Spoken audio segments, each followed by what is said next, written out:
other champions in that division. You got Scott Quinn, Carl Frampton, Guillermo Rigondeaux. I'm gonna get the opportunity, boy. You been working your ass off, don't you? Hey, that's what we do.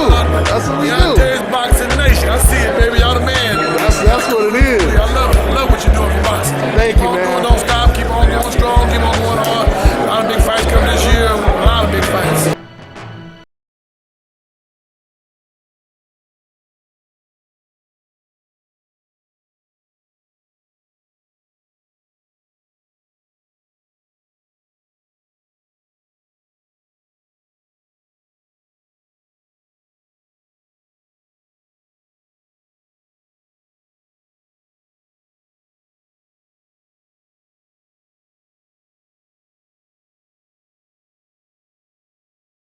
DONTAE'S Boxing Nation, what's going on, guys? So congratulations to Danny Swift Garcia. He gets the job done, knocks out Danny Swift Garcia. He started off, to me, just a little slow. He didn't look extremely fresh in the first couple rounds. It looked to me as the rounds progressed, Danny Garcia, he started to get more in the rhythm, in his groove. One thing I did notice that I didn't really like that much is Danny Garcia, he was mainly head hunting. And all he was really trying to do was just land a hard haymaker. He wasn't really setting too much stuff up. Every now and then he would set some stuff up. Like I remember one time around the early rounds, maybe the second or the third round, he threw a jab to the solar plexus of Vargas and then came up top with an overhand right, and that kind of staggered Vargas. But then he went back to head hunting and just throwing hard hooks. He wasn't really setting anything up.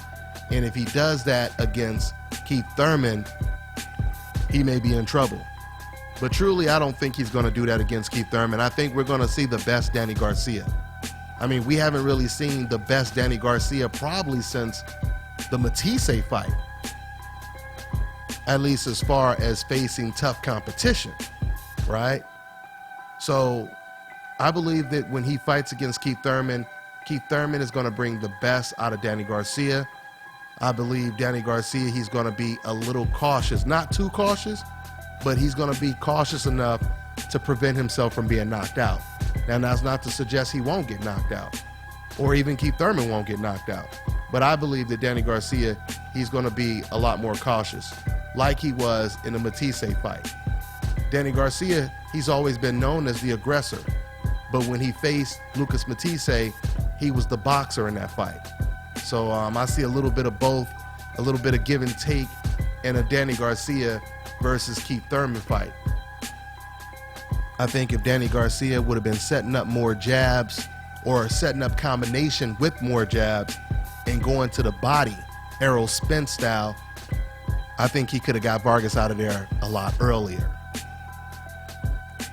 But nevertheless, he gets the job done. Immediately following the fight, Danny Garcia, he went after Keith Thurman, who was calling the fight, and I did a separate video talking about that little exchange between them two that was pretty heated. So go ahead and check that video out.